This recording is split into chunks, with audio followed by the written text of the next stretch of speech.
Hallo Leute, ich zeige euch heute, wie ihr die MX Master 3 per Bluetooth mit eurem Mac verbinden könnt. Aktuell habe ich die per USB-Dongle am Windows-PC dran, da dieser kein Bluetooth hat.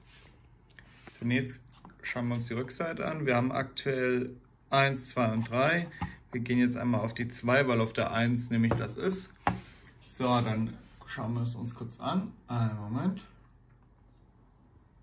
So, dann gehen wir hier oben hin.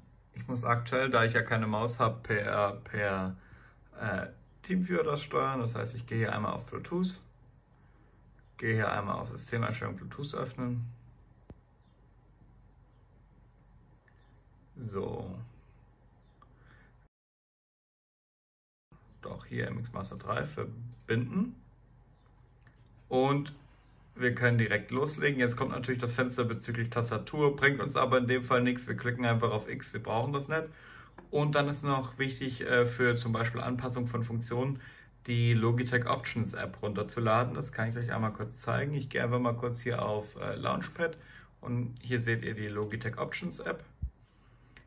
Die habe ich jetzt gerade mal geöffnet. Dann sieht man, aktuell ist es nämlich per Bluetooth verbunden.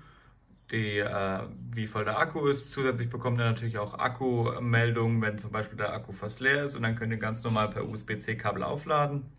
Und ihr könnt halt hier ganz normal die Einstellungen anpassen, wie ihr das bei den anderen MX Masters auch kennt. Bei der Ersteinrichtung gibt es sogar die Möglichkeit, direkt speziell für Anwendungen Anpassungen zu machen. Hier zum Beispiel habe ich dann einfach gesagt, er soll einfach das automatisch optimieren.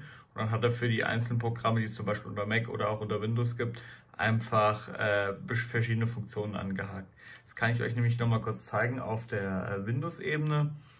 Das wäre in dem Fall ein bisschen anders. Das heißt, jetzt gehe ich einmal hier wieder drauf, gehe hier auf den Punkt 1 und dann haben wir hier auch nochmal die Options-App.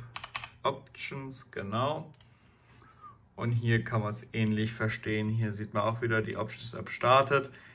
Sieht genauso aus. Hier sieht man aber in dem Fall, dass man über den Dongle angebunden ist und auch die Akkulaufzeit. Das heißt, wir sehen hier genauso, wann der Akku leer ist. Aber in dem Fall sehen wir, dass er über den USB-Dongle verbunden ist. Dann gehen wir auch wieder einmal auf alle Anwendungen. Und hier sieht man auch wieder, die Programme, die installiert sind und wofür es Optimierungen gibt, wurden optimiert. Und der Rest bleibt, und ihr könnt natürlich auch hier wieder ganz normal die Einstellungen anpassen für die einzelnen Funktionen und Geschwindigkeiten der Maus. So, das war schon gewesen. Bei Fragen unten in den Kommentaren für einen Daumen hoch würde ich auch freuen. Dankeschön.